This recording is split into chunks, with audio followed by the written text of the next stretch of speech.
I'm Melisa Idris. Welcome to Consider This. This is the show where we want you to consider and then reconsider what you know of the news of the day. Following the conclusion of COP29 in Baku, the global climate conversation shifts once again to action, or the lack of it. Now, what lessons can we draw from these global negotiations, and how might they shape Malaysia's ASEAN chairmanship in 2025? Well, joining me on the show today to discuss this further is the Minister of Natural Resources and Environmental Sustainability, Nik Nazmi Nik Ahmad. His new book is titled Saving the Planet, Climate and Environmental Lessons from Malaysia and Beyond, and we're going to discuss this on the show today. So welcome, Minister Nazmi, to the show. Good to have you back here with us. Let's start with COP29 in Baku. Following the conclusion of that, we've seen all the headlines, some framed as it was successful, some framed as it was a cop-out or a letdown. How do you see it in terms of the outcomes from COP29? What's your assessment? I think, there were progress that were made, for example, with regards to the issue of the carbon market. So the Article 62, 64 of the Paris Agreement with regards to carbon, we saw progress made there. And this is obviously positive because a lot has been spoken about when you talk about carbon credits. But in terms of the framework, internationally, how do we go about it? Now there's better clarity. Okay. But I think obviously the focus is on the financing aspect. The climate finance deal. What do you make of that? I think a lot of the developing countries, we voiced out the need for one, commitment, but two, obviously action in terms of financing, and it has to be substantive. So the number that was bandied around, previously there was this promise of $100 billion US. That promise, I think, first emerged in 2009. $100 billion a year from the developed world to the developing world for loss and damage. But that, it fell short by far. That money was not met, the promises were not met. And so this time around, I think the developing world was calling for trillions of dollars. Yes. I think the figure was 1.3 trillion or something. It's a mind-boggling number, right? Mind-boggling number, but if you look at the challenges, the floods, the devastation that is experienced by the developing world, you understand where it comes from. Yeah. Unfortunately, when the final number was arrived, it was $300 billion US a year from the developed world. Yeah. Which, if I give this example, if you look at the price of nasi lemak in 2009, when the $100 billion US a year pledge was made, and today, so 300 billion with inflation is not that much of an increase. The developed world, they were trying to make up for that shortfall by saying that about 1 trillion will come from other means, whether it's philanthropic funds, whether it's from grants, loans and so on and so forth from the private sector and all that. But I remember one of the countries, I think it was Panama, the delegation, during the discussion, they actually voiced out. They said, basically, you're pushing us to borrow money, right? To face, to deal with the climate crisis. Which you have to pay back, right? We have to pay back, and you see that the developed world, they are spending trillions of dollars for war, for conflict, and there is no issue of affordability when it comes to that. But when it comes to assistance for the developing world, then there's an issue. So I think that was where, we felt that it could have been better, but the final agreement was $300 billion US from the developed world plus 1 trillion through other means, which it is what it is, and we have to find ways to. Are you frustrated by that as a country, as a representative of a country that is climate vulnerable to the impacts, right? Are you frustrated with the fact that there really was this kind of like lobby and final deal that was cut at the very final minutes of COP29? You're frustrated by how much was conceded? Yes, I think to a certain extent we are frustrated because we were hoping more, but I think at the end of the day, in all honesty, we've seen the developed world, they've been unable to deliver their promises. And I think we all know that the political climate going to COP29 with the election results in the US, we even see some backlash in Europe and in other countries. We know that, you know, the win was not on our side with regards to the geopolitical situation. Do you still have faith in the COP process? Yes, because for me, at the end of the day, if we are to have progress when it comes to climate action, tedious as it may be, challenging as it may be, we have to use the multilateral process. You can't, you know, embark on unilateral processes. And I think, you know, we need to find blocks where we can work closely together. We have obviously G77 China, but that is actually a very big block. Yeah, it's kind of a loose coalition. Loose coalition. You have the like-minded countries. But I think like ASEAN, for example, that's where we have a potential to be stronger in terms of a bloc. That's really quite interesting. So right now, as you said, we are kind of loosely aligned with G77 plus China. We were part of the like-minded developing countries for the Paris Agreement. Are we still part of that bloc? Well, I believe, you know, we haven't really focused on that bloc as a country. Should we be thinking about joining or aligning more closely with a particular grouping, a particular bloc, so that maybe Malaysia's voice is stronger, louder, heard in global climate negotiations? Is there anything on that in the horizon? Well, yeah. I mean, I think, you know, we are a small country in terms of population, in terms of economic size and all that. And I think banding together definitely makes sense. And I think ASEAN has a lot of potential because of the fact that there is a lot of similarities between different countries. We are very much climate vulnerable. You know, we sit, you know, in a, surrounded by the ocean. We have enormous size of shoreline. We have the biggest, we have the oldest forest, among the oldest forests in the world in our shores. Mega diversity. So there's that similarity, and we are all, you know, growing economies in that sense. But I think the other part that we also have to realize is that we also need a sense of flexibility, because sometimes, you know, in order for us to be more ambitious, we can't tie ourselves to just one block. So I think that's where Malaysia is navigating this thing very carefully. So because in many ways, in terms of climate, in terms of biodiversity and so on and so forth, Malaysia is quite ambitious. Right. It's very delicate, this balance of climate diplomacy, right? Trying to make sure that you align with the right grouping. So talk to me about what happens next. Now that we have these outcomes from COP29, how does that translate into our own climate agenda, into actionable strategies on the ground, Minister? Well, first and foremost, you know, in the middle of this year, the National Climate Action Council, chaired by the Prime Minister, we decided to basically come up with a firm date with regards to net zero, which is 2050. It's a very ambitious call, and I think, you know, it's not easy. There are a lot of policy adjustments that we have to make.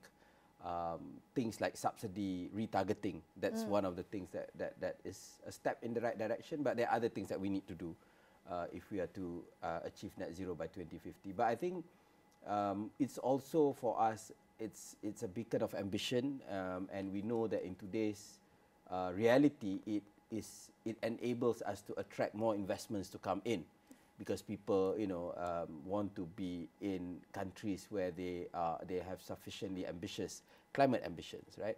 So I think that is very crucial.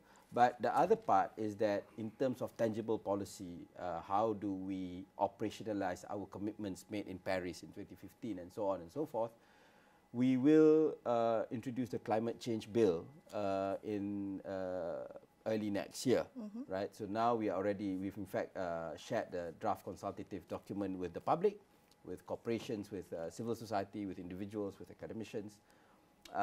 Yesterday I had some engagements with some key members of parliament as a first round sort of thing, and this is a very early engagement. Yes. So you're hearing back from stakeholders at this point Correct. in time. Okay. And so we hope that we are able, and then we've already started like some rounds of discussions with the state governments, which obviously have a lot of interest into this, and we will go to the second round of negotiations before we come up with the final bill to bring to cabinet and then to parliament. When do you expect that to be brought to well, cabinet? if all goes well, Prime Minister wanted it yesterday. Yes. Almost I've heard literally. that a lot. Yes. Because this is the last week of parliamentary sitting. So if it was this year, this would have been the week. But because we had to navigate certain things, then I managed to convince him that we are doing it early next year. So we are looking at March 2025. Okay, yeah. That's not a lot of time for it to go to the kind of second round of refinement. What are you hearing from stakeholders? What are you hearing in terms of preliminary feedback of this legislation? Well, in fact, yesterday I had interesting meeting with those who have been involved in the UK climate change committee, I think they call it, there, which is basically the regulatory body under the Climate Change Act in the UK. And I think if there are, of course, on one hand, people say it's too binding. On the other hand, people say that it's not ambitious enough. I mean, that's a normal, those are normal views that you get. But I think it has to be sufficiently ambitious. It has to provide the framework. But there also has to be room for flexibility, because I think people need to recognize that, you can't exactly, the idea of a just transition, the idea that we are still a developing country. Okay. So in that sense, you can't expect us to be as ambitious as the UK or Australia. Understood. So it's in context. In context to the Malaysian situation. I have spoken to a few people who were part of the stakeholder consultation. They've reviewed the draft legislation. Precisely what you said, some fall into that category of, we're not ambitious enough. The others I've heard in terms of it's too vague, it's a bit too broad. How would you respond to the concerns that it's not specific enough for the first Climate Change Act of Malaysia? Well, I think we go back to most of our legislation because any bill, it has to be, there's that balance, as you rightly said, between being too detailed and being too general.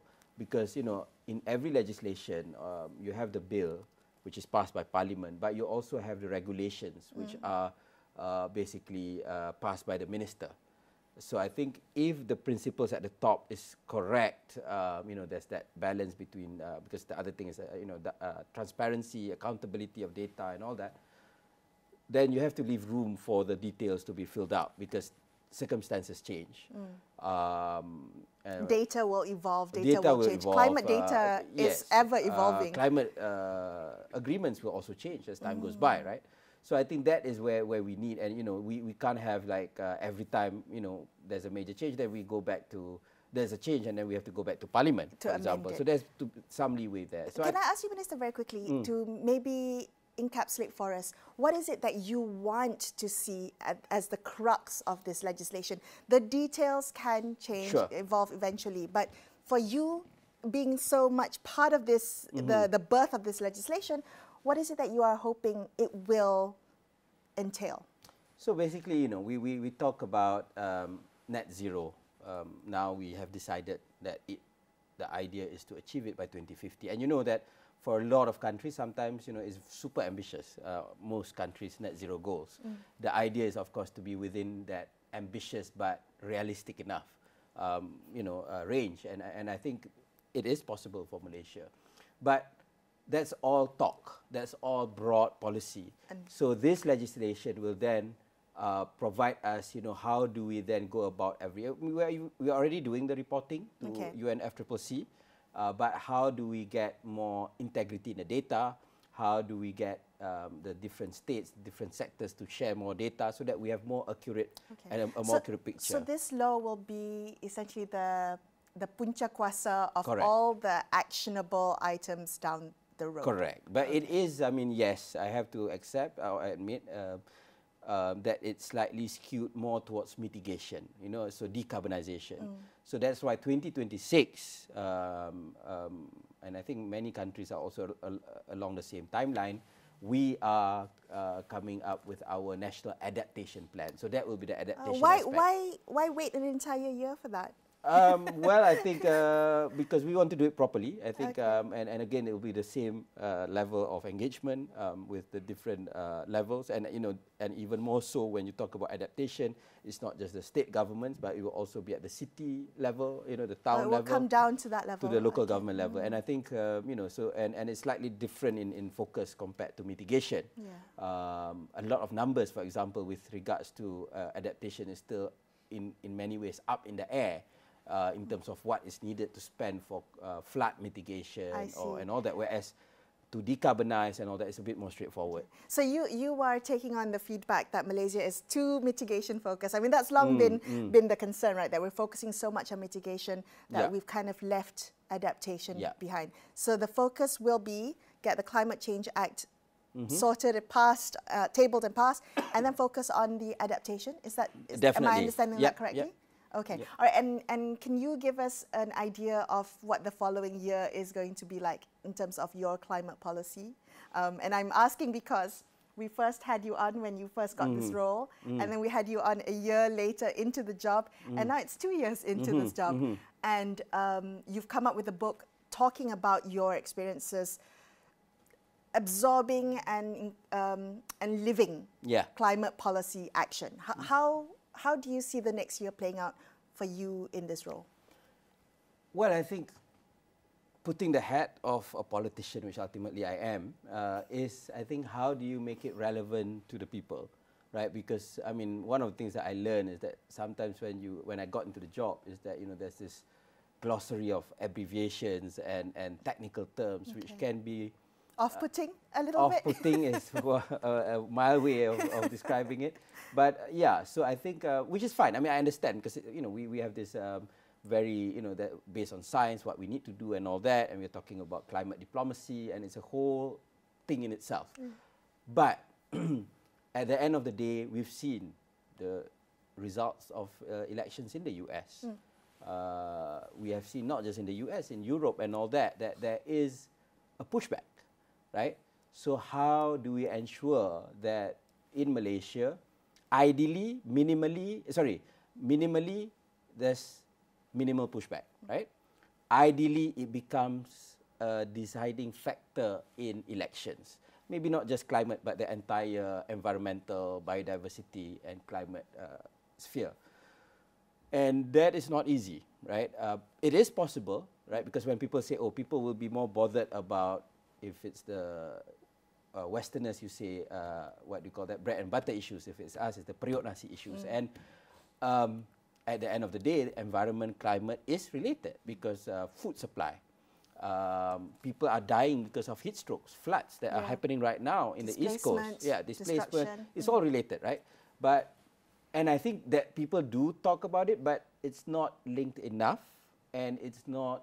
There's a thing, if you get trapped in talking about it in technical terms, then I wouldn't, I mean, let's not even talk about other places. Even in KL, in my constituency, Setiawangsa, some people won't be able to relate to it. So I think that challenge is very crucial. How do we communicate that, link it to, but also, I mean, that's the negative part of not addressing these challenges.